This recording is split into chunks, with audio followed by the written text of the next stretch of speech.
তাহলে আমি সেই ধর্মে জন্মগ্রহণ করেছি যে ধর্মে সাক্ষাৎ স্বয়ং ঈশ্বর এসে প্রতিপালন করার জন্য, ধর্মকে রক্ষা করার জন্য অবতীর্ণ হয় যুগে যুগে।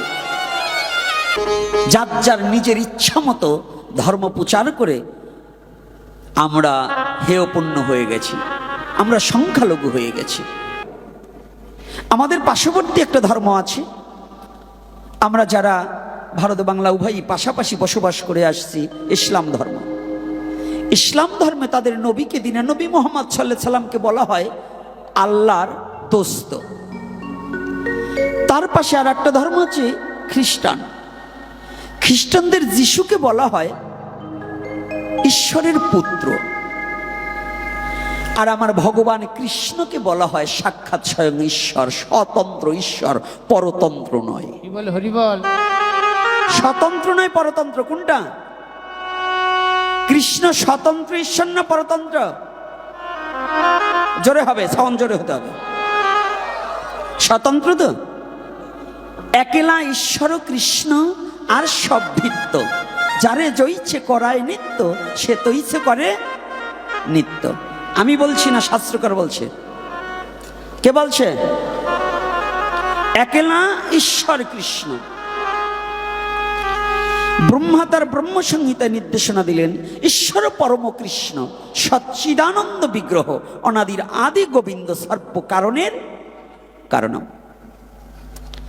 আমার সাথে যেমন বুঝতে পারো, আমাকে যেমন বকাবকি দিতে পারো, যদি কয়টা লোম জ্বালা আছে তাই ওই ব্রহ্মার সাথে বুঝে আসো।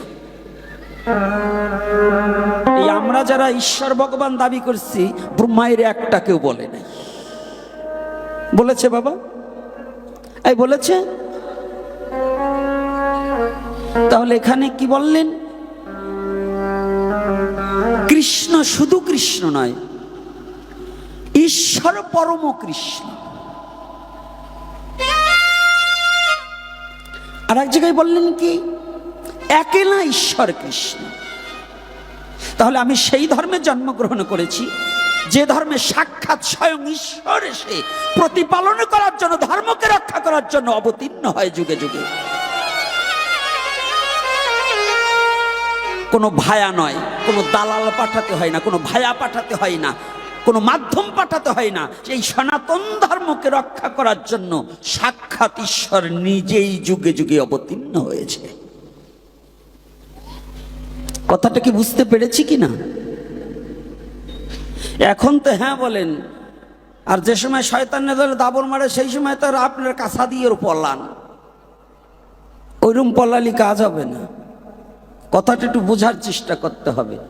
তাহলে আমি অনুরোধ করব, সনাতন ধর্মে জন্মগ্রহণ করে যারাই যে বাণী লেখুন আর যেটাই প্রচার করুন, কৃষ্ণের সাথে পৃথিবীর সাধারণ কিংবা অসাধারণ হোক একজন মহাপুরুষের সাথে তুলনা করা যাবে কি? তাহলে এজন্য কেউ যেন ভাবেন না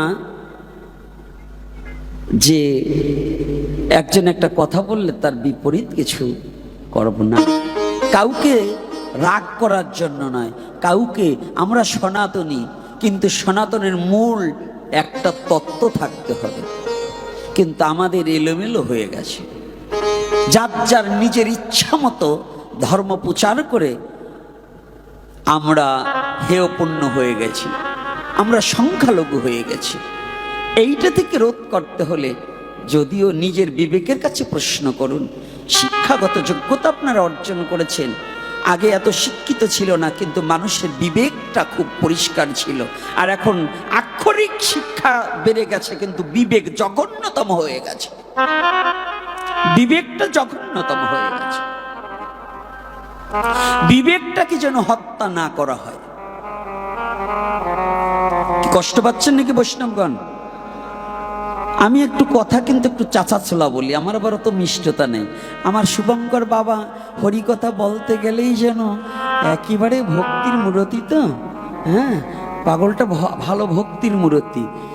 একেবারে হরিকথা বললেই যেন বিগলিত ধারায় নয়নের জল বর্ষিত হয়।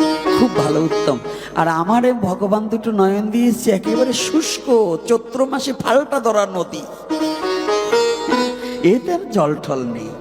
তবে আমাকে গৌরহরি বলছে, তুই শুধু, তোকে কি করছি পাঠিয়েছি জানিস কি? বলল তোকে ভক্তি আর শক্তি দুটো দেইনি, তোকে কি দিয়েছি? তোকে দিয়েছি শুধু অসুরত্ব প্রবৃত্ত। এই জন্যই আপনাদের শুধু ব্যথা দেওয়া কথা বলি। আমি সুর ভালো না, অসুর মানে সুরই ভালো না। সুর মানে দেবতা, আর অসুর মানে সেটা তো বোঝেনি, যার কথাবার্তা কোনো কিছুই ভালো না। আমি সেই দলের লোক, তো তাই চরণ ধরে করি মানা। কখনো আমার কথায় ব্যথা লাগলেও মা বাবা যেমন সন্তানের লাথিটাকে বক্ষে ধারণ করে সেটাকে ব্যথা হিসেবে রাখে না, তদ্রূপ আমাকে ক্ষমা সুন্দর দৃষ্টিতে দেখে আপনাদের চরণ প্রান্তে একটু স্থান দেবেন, অন্য কিছু আশা এবং বাঞ্ছা করি না।